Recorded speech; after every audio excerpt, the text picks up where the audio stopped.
आपका स्वागत है आपका अपना भी चैनल मैथ एक्सप्रेस में। अब मैं हूं मुकेश जेटली और आज आपके लिए लाया हूं प्रतिशत का पार्ट नंबर 7। ठीक है, इसके पहले मैं 6 वीडियो करा चुका हूं। आप कृपया करके उससे पहले देख लें ताकि ये वीडियो आपको समझ में आए। ठीक है, और इसमें और आज इस वीडियो में मैं आपको बहुत अच्छे क्वेश्चन बताने वाला हूँ। क्वेश्चन नंबर 111 से लेकर 120 तक चलेंगे। ठीक है, तो आर सवाल का पूरा सोल्यूशन मैं बिल्कुल शॉर्ट इजी तरीके से मैं बताऊंगा। कृपया वीडियो को लास्ट तक देखते रहिएगा। ठीक है, अगर आपको ये मेरा वीडियो पसंद आता है तो आप लाइक और सब्सक्राइब जरूर कीजिएगा। ठीक है, तो चलिए मैं शुरू करता हूँ क्वेश्चन नंबर 111 से। 111 क्या कहता है, 111 क्या कहता है कि नताशा ने अपने मासिक वेतन का 45% खरीदारी पर खर्च करने का निर्णय लिया। ठीक है, जब उसे 11,475 खर्च करने के बाद उसे ज्ञात हुआ कि यह धन उसकी द्वारा खर्च किए जाने वाली राशि का 60% था। नताशा का वेतन क्या था? तो मान लीजिए नताशा का वेतन कितना था? 100% था। ठीक है, जब नताशा का वेतन जब 100% था तो पहले वो कितना खर्च किया? वो पहले खर्च कितना किया? 45% खर्च किया। तो बचत कितना किया होगा? 55% बचत किया होगा।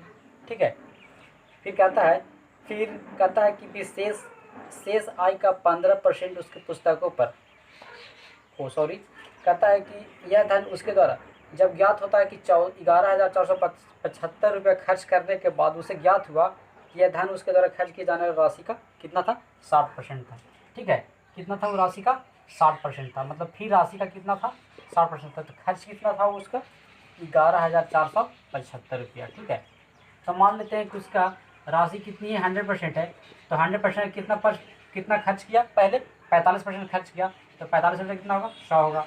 फिर कहता है उसके बाद 60% क्या किया? खर्च किया, यानी 60 बटा कितना? 100 होगा। अब इसकी जो वैल्यू है किसकी? 11,775 है। ठीक है, तो मुझे किसकी वैल्यू निकालनी है? मुझे इसकी वैल्यू निकालनी है। ठीक है, मुझे 100% की वैल्यू निकालनी है। तो 100% की वैल्यू निकालनी है तो क्या करेंगे? 11,475 बटा जो नीचे में जो दिखाई दे रहा है ऊपर में चला जाएगा। ठीक है, और जो ऊपर में दिखाई दे रहा है वो नीचे चला जाएगा। तो मुझे निकालने की इसकी वैल्यू 100% की वैल्यू निकालनी है। ठीक है, तो इसको मैं काटूंगा तो 1 से 1 कट जाएगा। ठीक है, और आपको कट जाएगा ये 15 45 और 25 क्या होगा? 75 होगा। ठीक है, और यहाँ काट सकते हैं 3 दूनी 6 और 50 दूनी कितना होगा? 100 होगा। आप 3 से काट सकते हैं इसको। ठीक है, आप 3 से सॉरी फिर से मैं बता देता हूँ। देखिए, मुझे 100% की वैल्यू निकालनी है तो कितनी? 11,475 रुपया। ठीक है, और नीचे का जो वैल्यू कहाँ चले जाएगी? ऊपर चले जाएगी। और ऊपर की जो वैल्यू है 45 गुने 60 वो कहाँ जाएगा? नीचे जाएगा। और इसको हम काटेंगे। ठीक है, 1 शून्य से 1 शून्य कट गया, 3 गुना 6 और 5 गुना 10, 15 45 कट गया। ठीक है, अब ये 3 से कट जाएगा। देखिए ये 3 से कट जाएगा, कितना कटेगा? ये 3 3 9, यहाँ से बच गया 2, 3 8 कितना होगा? 24। ठीक है, और यहाँ से 3 दूना 6 होगा, एक बार 3 बचे 15, अभी एक सौ कट जाएगा और 9 से ये कट जाएगा। ठीक है, तो कितना होगा? 9 चौको 36, यहाँ कितना बच जाएगा? 2 बचेगा तब 22 और 9 दूना 18, तो फिर 4 और 9 बचे 45, मतलब इतना कट जाएगा।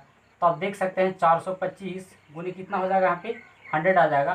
तो मतलब 425 पे कितने जीरो? 2 जीरो आपको क्या हो जाएंगे? बैठ जाएंगे। तो आप देख सकते हैं आपका आंसर आ जाएगा 42,500। कितना का आपका ये आंसर? इसका ये 100% वैल्यू निकल गया। ठीक है, ये नताशा का मासिक आय कितना हो गया? तो 42,500 रुपया हो गया। तो आप इस तरह से आप निकाल सकते हैं। ठीक है, चलिए क्वेश्चन नंबर देखते हैं 112। 112 क्या कहता है कि मिस्टर अग्रवाल ने अपने धन का 30% भाग अपनी पत्नी को दे दिया, शेष धन का आधा अपनी पुत्री को दे दिया तथा बचे हुए धन को अपने 5 पुत्रों को बराबर बराबर बांट दिया। यदि प्रत्येक पुत्र को 14,000 मिले हो तो उसके पास कुल कितना धन था? ठीक है, तो मान लेते हैं कि उसका पास कुल धन कितना था? 100% था। उसका 30% भाग अपनी पत्नी को दे दिया, इसका 30% भाग अपनी पत्नी को दे दिया, तो कितना शेष बचा होगा? यानी 70% का वो शेष बच गया। ठीक है, तो शेष धन का आधा अपनी पुत्री को दे दिया। ठीक है, शेष धन का आधा अपनी पुत्री को दे दिया। तो शेष धन का अपना आधा किसको दे दिया? पुत्री को दे दिया। तो जब शेष धन का जब आधा अपने पुत्री को दे दिया 50%, तो कितना बचा होगा? 50% बचा होगा। फिर कहता है कि बचे हुए धन को अपने 5 पुत्रों को बराबर बराबर भागों में बांट दिया। तो इसकी वैल्यू है, कहता है कि बचे हुए धन को यानी 14,000, बचे हुए धन को कहता है कि 5 पुत्रों को बराबर धन बांटता है। ठीक है, फिर कहता है कि प्रत्येक लड़के को 14,000 मिले हैं। तो प्रत्येक लड़का को 14,000 मिला है और कितने लड़के उसके हैं, 5 लड़के हैं, तो यानी 50% वैल्यू इतना हो गया। तो चलिए मैं सोल्व करता हूँ। टोटल कितनी है, 100% वैल्यू है। 100 में 30% क्या हुआ, बांट दिया तो कितना बचा, 70%। तो 70 बटे कितना होगा, 100 होगा। ठीक है, तो ये का हुआ, नहीं लेना, कट गया। फिर कहता है 70% का 50% का हुआ, खर्च कर दिया तो बचेगा कितना, 50%। तो 50% कितना होगा, 100 होगा। और इसकी जो वैल्यू है कितना है, 14,000 है, और यहाँ 5 हो गया। मुझे किसकी वैल्यू निकालनी है, मुझे 100% की वैल्यू निकालनी है। ठीक है, तो आप यहाँ पर काट सकते हैं 15 50, ठीक है, और यहाँ कट जाएगा 10 भाग 100, और ये कट जाएगा आपको 7 बार में, और ये कट जाएगा 7 दूनी 14 में, मतलब इतना हो जाएगा। यहाँ पर मुझे निकालनी किसकी, यहाँ पर सामने कितनी आएगी, तो यहाँ पर 2 पे कितना आएगा, 0, 3 0 आएगा। ठीक है, और नीचे में कितना है, 2 0, तो 2 0 आपको जाके क्या हो जाएगा, बैठ जाएगा। तो देख सकते हैं 100% की जो वैल्यू है कितनी आई, तो आपका 2 लाख आया। कितना आया, 2 लाख आपका आंसर आया। तो इस तरह से आप क्या कर सकते हैं, सोल्व कर सकते हैं। ठीक है, उसकी 100% वैल्यू थी, 30% जब खर्च कर दिया तो बचेगा कितना, 70%। जो 70% का 50% अपने पुत्रों को दे देता है, तो बाकी जो बचेंगे उसका जो वैल्यू है किसका, 5 पुत्रों का वैल्यू क्या है, बराबर होगा। तो 100% यहाँ लिख दिए, 100 का 70% खर्च किया तो 17 बटा कितना होगा, 100 होगा। 30% खर्च किया तो शेष का 70% 100। फिर 70 का 50% का हुआ, खर्च कर दिया तो फिर शेष का 100%। और कहता है कि एक पुत्र को 14,000 मिलता है, तो 5 पुत्रों को कितना मिलेगा, तो इतना मिलेगा, 5 गुना करना पड़ेगा। इसको सोल्व करने के बाद यहाँ 100% की वैल्यू मैं क्या कर दिया, निकालने में कितना है, 2 लाख आया। आप देख सकते हैं बिल्कुल आसान है। ठीक है, चलिए क्वेश्चन नंबर 113 देखते हैं। 113 क्या कहता है कि एक विद्यालय में छात्राओं का 1/5 भाग तथा छात्रों का 1/4 भाग 12 वर्ष से कम आयु का है। ठीक है, 1/5 भाग और 1/4 भाग जो है, जो कहता है कि 12 वर्ष से कम आयु के, ठीक है, 12 वर्ष से कम आयु के हैं। यदि विद्यालय में कुल 1000 विद्यार्थी हैं, विद्यालय में कुल कितने विद्यार्थी हैं, 1000 विद्यार्थी हैं, कहता तथा इनका 2/5 भाग छात्राएं हैं। कहता इनका 2/5 भाग क्या है, छात्राएं हैं। क्या है, छात्राएं हैं। तो बताइए कि छात्राएं कितने होंगे, तो काट दीजिए 20, यहाँ पर 200 कट जाएगा, मतलब 400 क्या आ गए, छात्राएं आएंगे। तो 1000 में 400 छात्राएं हैं, तो छात्र कितने होंगे, बताइए, 600 होंगे। ठीक है, अब कहता है तो आपको निकालना है कि 12 वर्ष से उससे अधिक आयु वाले कितने प्रतिशत विद्यार्थी हैं। कहता है कि जब उस 1000 में 400 छात्राएं हैं और 600 क्या है, छात्र हैं, और टोटल मिला के कितने में, 1000। कहता है 1/5 भाग 1/4 भाग क्या है, 12 वर्ष से कम के हैं। तो देखिए 1/5 भाग क्या है, 12 वर्ष से कम के हैं, तो इसका कितना, 4 जो 5 भाग होगा वो क्या होगा, 12 वर्ष से अधिक होगा। 12 वर्ष से क्या होगा, अधिक होगा। तो 12 वर्ष से अधिक होगा तो कितना हो जाएगा, 400 का कितना होगा, इसका 4/5 निकाल देंगे। ठीक है, प्लस अब कहता है कि 600 जो है उसका कहता है कि 1/4 भाग क्या है, 12 वर्ष से कम है, तो इसका कितना, अगर इसका निकालेंगे तो 3/4 भाग जब का होगा वो 12 वर्ष से ज़्यादा का होगा। तो 600 का 3 कितना होगा, 4। अब इसको काट दीजिए तो 320 छात्र जो है 12 वर्ष के अधिक का है। ठीक है, और इसको काट दिएगा 15 चौक 150, 15 से 45, ये भी क्या है, 12 वर्ष से अधिक का है। टोटल मिलाकर देखिए कितने छात्र अधिक हैं। ठीक है, 2 4 3, यानी 720 छात्र ऐसे हैं जो 12 वर्ष से अधिक वाले हैं, यानी 1/5 छात्र 12 वर्ष से कम का है। तो अगर एक में से इतना घटाएंगे तो 4/5 छात्र क्या बचेंगे, वो 12 वर्ष से अधिक के बचेंगे। अगर 1/4 छात्र 12 वर्ष से कम का है, अगर एक में से अगर ये घटाएंगे तो 3/4 छात्र क्या होगा, 12 वर्ष से अधिक होगा। तो वही किया, 400 का 4/5 निकालिए तो 320 आया। फिर कहता है कि 450 का फिर कितना, 3/4 निकाले हैं, 600 का 3/4 निकाले तो कितना आएगा, 450 है। आगे ये जो जोड़कर लाए हैं ये क्या हुआ, 12 वर्ष से अधिक का विद्यार्थी का है। और टोटल विद्यार्थी कितने था, 1000 था। प्रतिशत भी क्या करिए, गुना कर देते हैं 100 से, ये काट दीजिए। तो आप देख सकते हैं 72% ऐसे विद्यार्थी हैं, ठीक है, वो 5 2 7, ठीक है, हाँ, यानी 77% ऐसे विद्यार्थी हैं जो कहता है कि 12 वर्ष से अधिक आयु के थे। ठीक है, तो आप इस तरह से आप क्या कर सकते हैं, सोल्व कर सकते हैं। चलिए देखते हैं नेक्स्ट क्वेश्चन 114 क्या कहता है कि दिया गया ए की आय का 10%। ठीक है, कहता है ए की आय का 10% जो है वो कहता है कि बी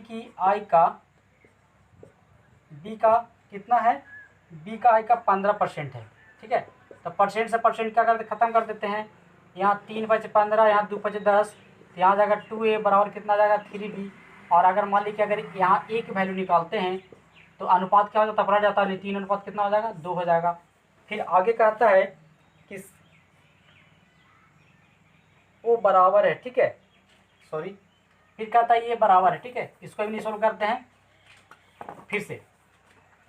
कहता है ए का आय का 10% और बी की आय का 15% और सी की आय का 20%, ठीक है, सी की आय का 20% क्या है, बराबर है।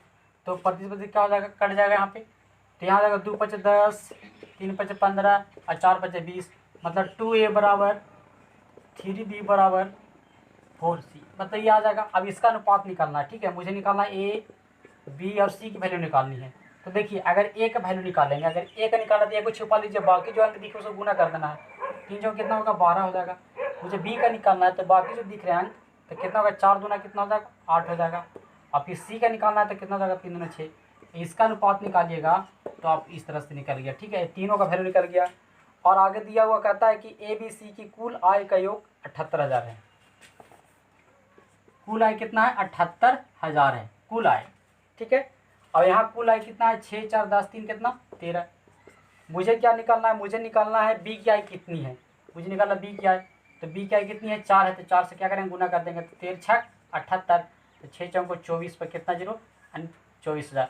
तो बी की आय कितनी निकल जाएगी, 24,000 निकल गई, ठीक है।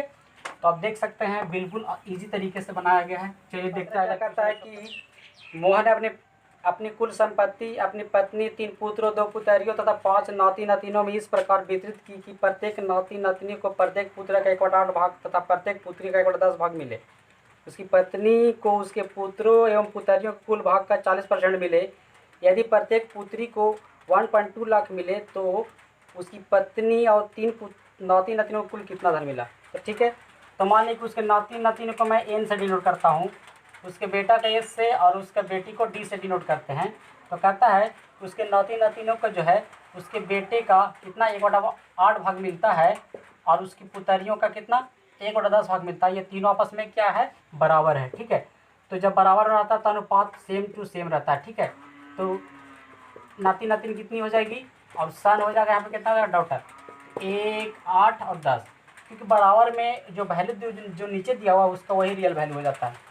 फिर आगे में बोला है कि उसकी पत्नी में उसके पुत्र एवं पुत्रियों का कुल भाग का, कहता है कि उसकी पत्नी को, ठीक है, यानी उसकी पत्नी को उसके पुत्रों प्लस, तो 3 पुत्र, ठीक है, कितने पुत्र हैं, 3 पुत्रों प्लस उसके पुत्रियों के कुल भाग का। तो पुत्री को क्या का कुल भाग का कितना परसेंट है, 40%, ठीक है, कितना परसेंट है, 40% है।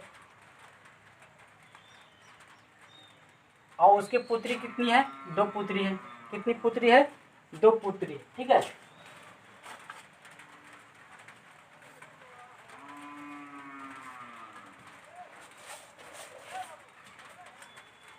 चलिए मैं यहाँ से निकालता हूँ उसकी वाइफ का वेतन, ठीक है, 3 हो गया, सन कितना दिया हुआ है 8, तो 8 हो गया, प्लस 2 गुने डॉटर कितना है 10 है और उसका कितना होगा 40% बट्टा कितना होगा 100। तो आप देख सकते हैं कितना 8 की 24 और यहाँ हो जाएगा 10 गुना 20 और यहाँ टोटल कितना हो जाएगा 44/40 बट्टा कितना 100। इसको आप काटेंगे तो कितना हो जाएगा 176/6/10, मतलब उसकी पत्नी का जो कितना हो गया 17.6 मिला, ठीक है, उसका पत्नी कितना मिला, इतना मिला। उसके बाद बोलता है यहाँ पे कि यदि प्रत्येक पुत्री को 1.25 लाख मिले तो उसकी पत्नी और 3 पुत्रियों को नातियों कितना मिलेगा, ठीक है। उसके पुत्री को प्रत्येक पुत्री को तो यहाँ देख रहे हैं इसकी जो वैल्यू दिया हुआ है, इसका जो वैल्यू कितना दिया हुआ है 1.25 लाख है, ठीक है। तो यहाँ ए की वैल्यू निकालने की क्या करेंगे 1.25 बाई कितना हो जाएगा 10 है, ठीक है। और कहता है कि यहाँ वाइफ का कितना है, इतना है। और लास्ट में देखो क्या बोला है, वहाँ पे लास्ट बोला उसकी पत्नी उन 3 पुत्रियों 3 नाती नातिनों को कुल कितना धन मिला। तो उसकी पत्नी को इतना मिला और 3 नाती नातिनों को, तो यहाँ एक है, एक का 300 हो जाएगा, तो इसको जोड़ेंगे तो कितना मिल जाएगा टोटल नाती नातिन प्लस कितना वाइफ कुल मिलाकर कितना मिलेगा 20.6 कितना धन मिलेगा। तो मुझे निकालना है कि इसका उसकी पत्नी का और 3 नाती नातिनों का, ठीक है, 3n का, तो कितना 1.25/10 हो जाएगा। अब इंटू में इतना से क्या करना पड़ेगा मल्टीप्लाई करना पड़ेगा और ये जो वैल्यू जो है किसकी है, 3 नाती नातनी और 1 वाइफ का, तो इतना से गुना करना है, ठीक है। और इसको अगर सोल्व करते हैं, ठीक है, इसको सोल्व अगर करते हैं तो मुझे आ जाएगा किसकी वैल्यू के बराबर, यानी आप इसको काट सकते हैं कितना बार में, 8 बार में काट सकते हैं, ठीक है। और ये हो जाएगा कितना, आप 206 बाई कितना होगा 80, इसको काटिएगा, ये आपका क्या चीज़ लाख में, ठीक है। तो आ जाएगा आपका, अगर इसको अगर 1000 में कन्वर्ट कीजिएगा तो क्या करना पड़ेगा, 1000 से गुना करना पड़ेगा। आप इसको ऐसे कीजिएगा, इसको काटने के बाद आपका आंसर जो आएगा फाइनल वो आएगा आपको 25,7500, ठीक है। 25,75 फिर 00, मतलब 25,75,000 आपका क्या होगा, आंसर होगा। चलिए, तो ये आपका बिल्कुल इजी से सोल्व हो गया। चलिए क्वेश्चन नंबर देखते हैं। Next question number 116। 116 क्या कहता है कि एक कॉलेज के सभी छात्रों में से 12% छात्रों को रुचि खेलों में है, ठीक है। एंड टोटल 100% में कहता है कि 12% छात्र को रुचि जो है किस में है, खेलों में है रुचि, तथा कुल छात्रों के 10% उस रुचि गायन में है। कुल छात्रों का उसकी रुचि कितनी है, गायन में है, ठीक है। गायन में हो गया, ये खेलों में हो गया। फिर कहता है तथा उसके कुल छात्रों का 3/4, कुल छात्रों का 3/4, तो 100 का 3/4 जो है, यानी 2500 का 100 75 जो है परसेंट जो है, और रुचि किस में है, नृत्य में, काची में है, ये नृत्य में है। और शेष 15 छात्रों की रुचि, शेष जो 15 बचेगा, ठीक है, शेष कितना 15 छात्र का जो है वो जो रुचि जो है वो किसी भी गतिविधि में नहीं है। तो कॉलेज में कुल कितने छात्र हैं, तो देख लेते हैं। यहाँ कितना है 12%, यहाँ कितना है 10%, और यहाँ कितना है 75%। इसको जोड़ने के बाद कितना आता है आपको, 85 और 85, तो आपको टोटल कितना आ गया, 85 12, ठीक है, यानी 85 प्लस 12% बराबर कितनी होगी, तो 5-7 यानी 97%। मतलब इतना लोग को रुचि पसंद है, एक आपका खेलों में पसंद है, ये गायन में, ये नृत्य में। तो कहता है कि जो 100% में से अगर 97% घटा देंगे तो 3% ऐसे विद्यार्थी हैं जो कहता है कि उसकी किसी भी रुचि में नहीं है, और इसकी जो वैल्यू है वो किसकी बराबर है, 15 के बराबर है। तो 3×5 = 15, मतलब एक की वैल्यू कितनी आ गई, 5 आ गई। तो कुल कितने छात्र था, तो कुल 100% छात्र था। तो यहाँ पर क्या करेंगे, यहाँ 5 से गुना, तो यहाँ ही 5 होगा, तो कितना टोटल होगा 500 विद्यार्थी। मतलब टोटल कितने छात्र था, तो 500 था, ठीक है। यानी 97% का रुचि है आपको खेलों में, गायन में, नृत्य में, और 100 में से 97% गया, यानी 3% ऐसे विद्यार्थी हैं जिनका रुचि कुछ भी नहीं है। और वैसे विद्यार्थियों की संख्या कितना है, 15 है। तो 3 की वैल्यू 15, तो 1 की वैल्यू 5, तो 100 का वैल्यू 500। तो आप बिल्कुल इस तरह से आप क्या कर सकते हैं, बना सकते हैं। चलिए क्वेश्चन नंबर देखते हैं, 117 देखते हैं। 117 क्या कहता है कि एक मेले में किसी दिन 35,000 दर्शक पहुँचे तथा उनमें से 95 यानी 9,50,000 प्रवेश राशि प्राप्त की गई। यदि प्रवेश शुल्क व्यास के लिए 40 रुपये तथा बच्चों के लिए 20 रुपये हो, तो 10% दर्शकों को निःशुल्क पास मिला हो, तो मेले में कितने बच्चे थे, ठीक है। तो देखिए मेले में कितने बच्चे थे, तो कहता है इसमें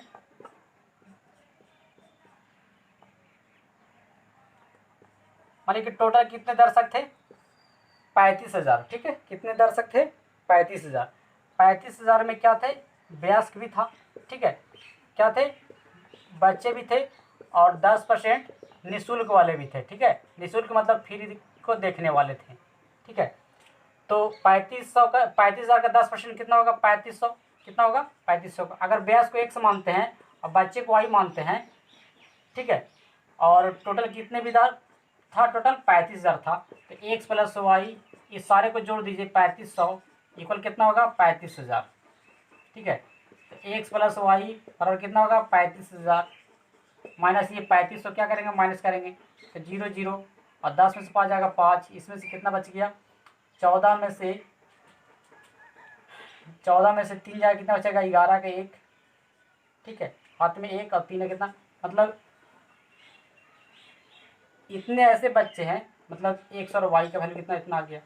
फिर बोलता है इसमें कि प्रत्येक बच्चे के लिए 20 रुपये, बच्चे के लिए 20 रुपये, ठीक है। अब वयस्क के लिए कितना लगता है, 40 रुपया। तो वयस्क के लिए 40 रुपया, तो क्या हो गया, वयस्क के लिए तो कितना लगा 40 रुपये, 40x। फिर बोलता है और बच्चे के लिए कितना 20 रुपया, तो 20 वाई हो गया। और टोटल पैसा कितना लगा था 95,000, कितना लगा था 95,000, 9,50,000, ठीक है 9,50,000। और यहाँ से 1 काट दे सकते हैं, तक यहाँ से यह काट दीजिए, तो यहाँ आ जाएगा आपका 4x + 2y इक्वल कितना आ जाएगा 95 पे कितना 2 जीरो आ जाएगा, ठीक है 3 जीरो। और यहाँ से आपको पूछा है कि तो मेले में कितने बच्चे थे, मुझे किसकी वैल्यू निकालनी है, वाई की वैल्यू निकालनी है। तो इक्वेशन यहाँ क्या 2 हो गया, इक्वेशन यहाँ फर्स्ट हो गया। अब दोनों का अगर सोल्व करेंगे तो वाई की जो वैल्यू क्या आएगा, बच्चों की संख्या आएगा। तो आप यहाँ से आप आसानी से निकाल सकते हैं, ठीक है। चलिए अगला क्वेश्चन देखते हैं 118। 118 क्या कहता है, किसी विद्यालय में लड़के तथा लड़कियों 3:2 अनुपात, यानी गर्ल और यहाँ बॉय है 3:2 का अनुपात में है, ठीक है। कहता है यदि 20% लड़के तथा 30% लड़के छात्रवृत्ति लेने वाले हैं तो छात्रवृत्ति न लेने वाले विद्यार्थियों की संख्या कितनी है।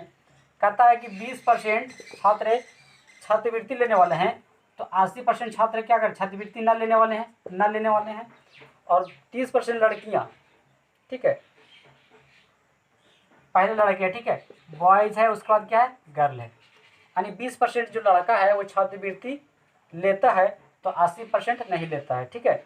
अब कहता है 30% लड़कियां छात्रवृत्ति लेती है तो 70% विद्यार्थी क्या अगर छात्रवृत्ति ना लेता है गर्ल। तो अगर इस पर हम बैठा देते हैं 1 जीरो तो बिल्कुल आसान हो जाएगा।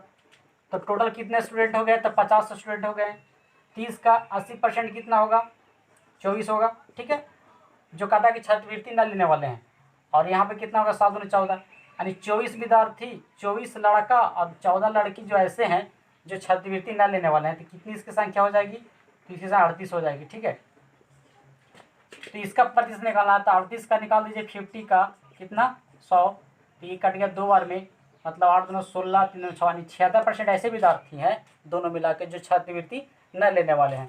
तो ये जो 20% छात्रवृत्ति लेने वाला है, तो अगर 100% में से अगर 20% घटाएंगे तो 80% जो बचेगा क्या होगा, छात्रवृत्ति न लेने वाला बचेगा। फिर कहता है कि 30% लड़की जो है छात्रवृत्ति लेता है तो 70% नहीं लेता है। अब मुझे निकालना था क्या कि जो छात्रवृत्ति नहीं लेता है उसकी प्रतिशत क्या होगा। तो 30 का 80% 24 और 20 का 70% 14, तो टोटल 38 बच्चे ऐसे हैं जो छात्रवृत्ति नहीं लेता है। तो 38 ऊपर रखें, टोटल विद्यार्थी कितने हैं 50, प्रतिशत के लिए 100 से गुना काटे, आपका आंसर आ गया। Question number 118।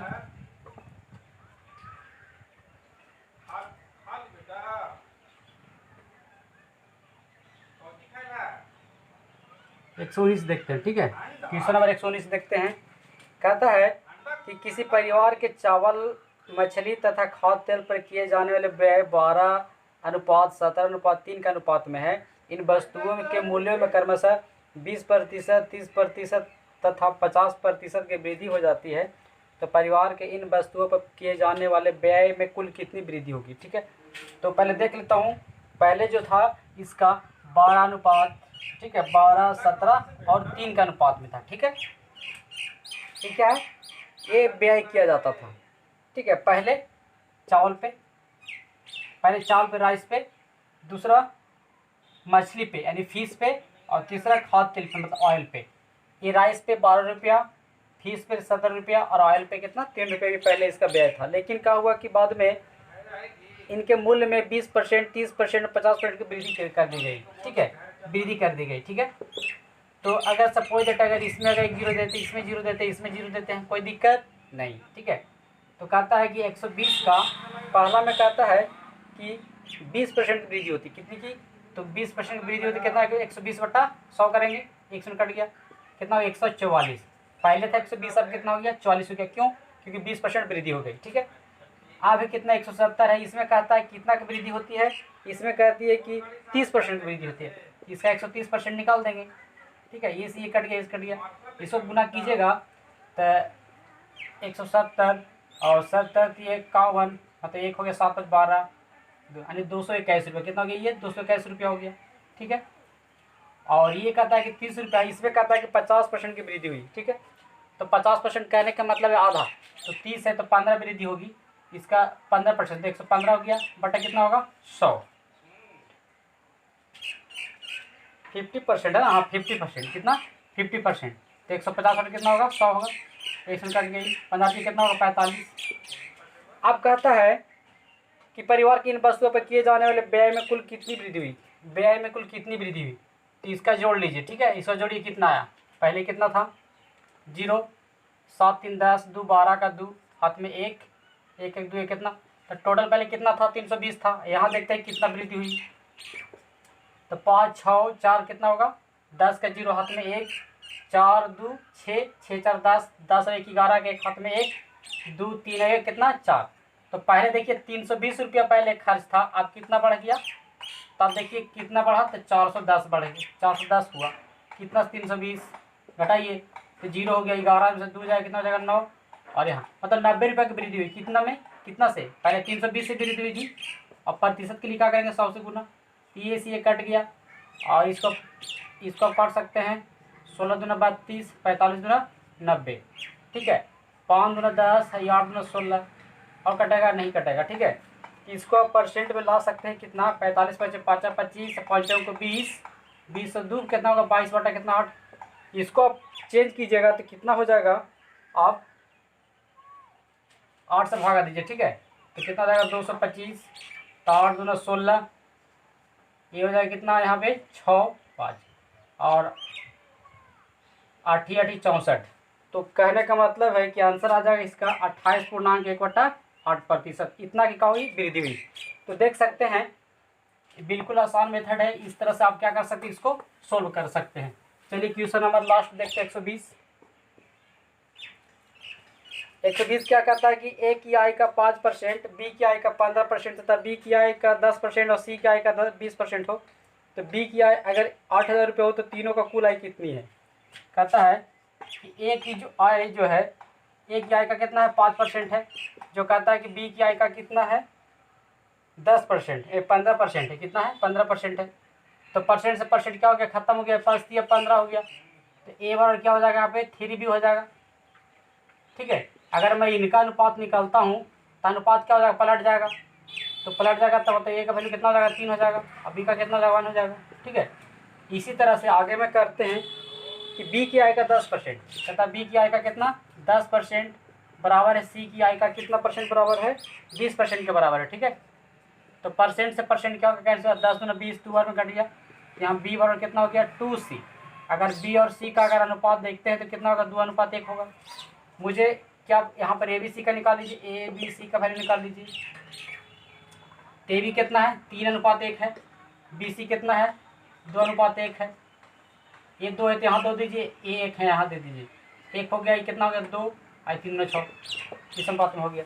अब यहाँ बोल रहा है कि अगर बी की आय 8,000 रुपया हो, मतलब बी की आय तो 2 की वैल्यू कितना है 8,000 है, तो कहता है कि टोटल कितना है, तो 6 8 इतना, मुझे क्या निकालना 9 की वैल्यू निकालनी है, तो कितना से गुना किया हुआ है 4,000 से गुना किया हुआ है, तो यहाँ भी आप 4,000 से गुना कर दीजिए, तो 9 चौक को कितना हो जाएगा 36,000, कितना हो जाएगा 36,000, क्या होगा आपका आंसर हो जाएगा। तो बिल्कुल आसान है, आप इस तरह से बना सकते हैं। चलिए मिलता हूँ मैं नेक्स्ट वीडियो में, तब तक के लिए धन्यवाद।